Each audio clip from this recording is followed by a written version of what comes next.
Il paraît qu'il ne peut plus aller manger au restaurant. Je ne peux plus aller manger au restaurant. Arrêtez de manger. Dans Paris. Venez à la maison. Non, mais ça devient dangereux, hein, cette histoire. Je devrais changer d'idée. Il y a une invitation, là. Il y a une invitation, Sergueï. Venez à la maison, vous serez incognito. Ok, merci.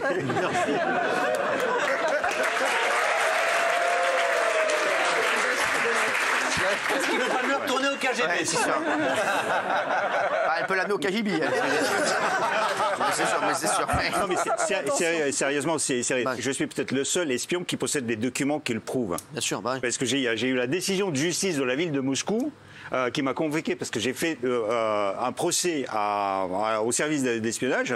Ça a fait un buzz puisque je leur ai demandé mon diplôme d'espion.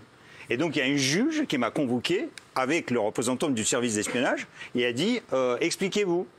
Et après, elle a fait une décision sur 5 pages et dit devant chez moi se présente M. Girnov qui déclare être un ancien du KGB. Je constate qu'il l'est. D'accord. Je constate qu'il a fait ses études à l'Institut Andropov parce qu'on a fourni les documents. Je constate qu'il a obtenu son diplôme. Il cite le diplôme. Je constate qu'après, il a travaillé à l'étranger, y compris en France. C'est la décision de justice. Hein. La décision de justice. Elle se termine quand l'histoire? C'est terminé. Il y a Mathieu qui me disait. Je la raconte dans mon livre. Merci. Je vais songer à le lire. Mathieu m'a dit que Guillaume avait une question depuis tout à l'heure. Oui. Alors, elle a intérêt à être bonne la question parce qu'on n'en peut plus. Hein. Alors non mais on a vu que cette guerre elle se joue beaucoup sur le plan médiatique. Ouais. Vous, votre choix il est très médiatisé et vous l'avez dit, il y a des médias qui titrent à tort que vous partez faire la guerre en Ukraine. Ouais. Est-ce que vous n'avez pas peur que ça puisse créer un incident diplomatique et qu'il y ait des gens comme Medvedev qui voient sur les réseaux qu'il y a des Français qui partent faire la guerre en Ukraine? Alors, au début, on n'était pas médiatisé. L'Élysée a répondu à ça déjà. Pas ouf, oui. L'Élysée a répondu à ça. L'Élysée a dit qu'il ne s'opposait pas formellement aux velléités de départ des uns et des autres, et donc l'État avait un devoir qui était de leur donner des informations, mais qu'en revanche, c'était leur responsabilité une fois sur place. Tout à fait. Oui. Non, c'est bon. Il a fait ce côté-là. Parlez à Daniel, et s'il vous plaît, merci. Une question pour Sergueï. Oui.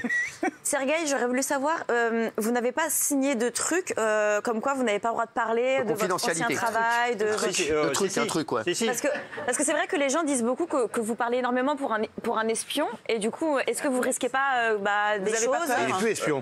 Non. Oui, mais en fait, il a peut-être signé un truc à vie, tu vois. Il faut bien préciser que... Oui, alors oui. Il faut bien préciser que moi, j'ai fait un serment solennel au KGB, qui était le bras armé du Parti communiste de l'Union soviétique. En décembre 1991, le KGB a cessé d'exister, le Parti communiste a cessé d'exister et l'URSS a cessé d'exister. À partir de là, tout est caduque par rapport à tout ce que j'ai signé. Je peux dire ce que je veux. Après, ils ont dit, même les anciens n'ont pas le droit de le dire. C'est leur problème, c'est pas le mien. Le pays à qui le KGB à qui j'ai prêté le serment solennel n'existe plus. D'accord. Vous recevez des menaces, là? Bien sûr. Et depuis 5 jours. Oui, merci. Bon, on sait où tu habites, ferme ta gueule. Ça vous aime. Moi, je sais pas où tu habites. Par contre, Daniel, c'est. Je pense que les menaces, c'est Daniel. Méfie-toi. Méfie-toi plus de Daniel que des espions russes. Je te le dis, fais gaffe.